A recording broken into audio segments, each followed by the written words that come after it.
Charlie Kirk shooting Jack Ruby patsy theory, my opinion hypothesis, not proven. I need to share something I've been thinking about since the shooting of Charlie Kirk, and I'll be blunt up front. This is my opinion and a working hypothesis, not definitive fact. I'm sharing it because the facts on the surface, combined with some odd details, form a pattern that I believe deserves careful, transparent investigation. What reputable outlets are reporting? Please check these sources. Authorities say a suspect, identified as 22-year-old Tyler Robinson, has been arrested after a roughly 33-hour manhunt. Surveillance, family tips, and other investigative leads were used to find him. Reuters. Multiple outlets report the shots were fired from a rooftop roughly 200 yards from the stage, a long-distance vantage point that allows concealment and a quick escape. Reuters.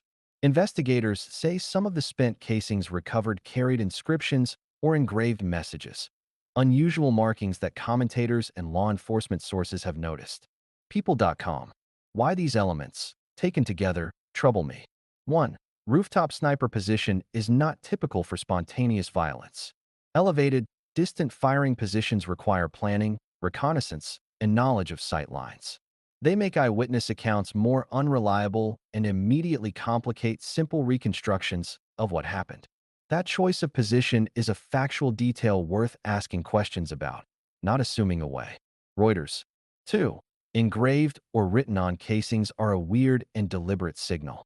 Ammunition rarely carries personalized inscriptions unless someone intentionally wants a message to be found.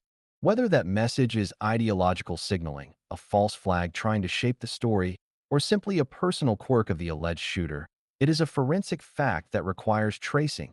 Who had those rounds? Where and when were they engraved? And how did they get into the suspect's hands? People.com. 3. The speed and homogeneity of the narrative on social media. Within hours, the event was slotted into political frames across many outlets and feeds. Sometimes that's just how modern news works. Sometimes it's the result of prepositioned talking points. Noting the pattern isn't the same as proving coordination, but it's a feature that deserves scrutiny. My speculative theory, explicitly labeled as such, I suspect there is a possibility the alleged shooter may have been used as a Jack Ruby-style patsy, meaning a person who is presented as the lone perpetrator but is either directed, manipulated, or removed in a way that prevents deeper questions from being answered. The classic Ruby case is when Jack Ruby shot Lee Harvey Oswald 2 days after JFK was killed. Ruby's act froze the narrative and removed the accused assassin from the justice process, leaving many questions unanswered. The idea I'm raising is that a secondary mechanism, a patsy, a staged act, or intentional obfuscation, can produce the same chilling effect on inquiry. History. I'm not saying that happened here is fact. I'm saying the combination of A. A distant sniper position, B. Unusual engraved casings, and C. A very fast, uniform narrative forming online are 3 data points that together are consistent with scenarios where events are choreographed to shape public perception. That consistency is what makes me uneasy. What an ethical, evidence-based investigation should check first. Chain of custody for the engraved casings. Where were they made? Who handled them from the time of recovery? And do records show any gaps? Forensic labs keep logs. Those should be audited for transparency. People.com. Exact video and timeline of the rooftop approach. Gather every camera angle, timestamp the footage, and publish a synchronized timeline so independent analysts can verify sight lines and travel times. Reuters. Digital provenance of the suspect's posts and messages.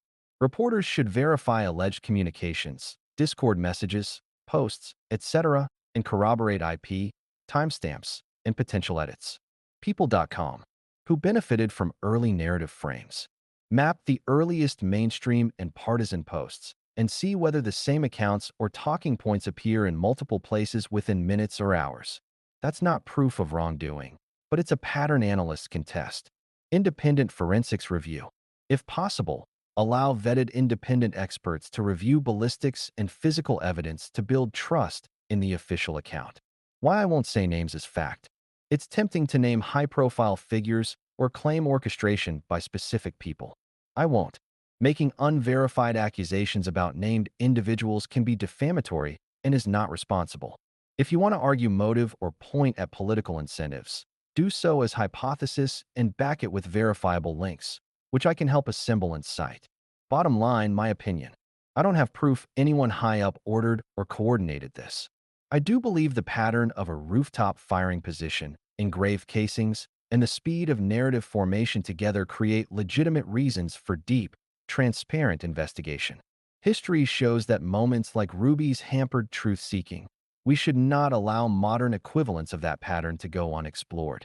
If you find this reasonable, please share the kinds of sources you trust, official reports, local police releases, forensic experts, and I'll help build a timeline and source-linked thread that separates fact from hypothesis.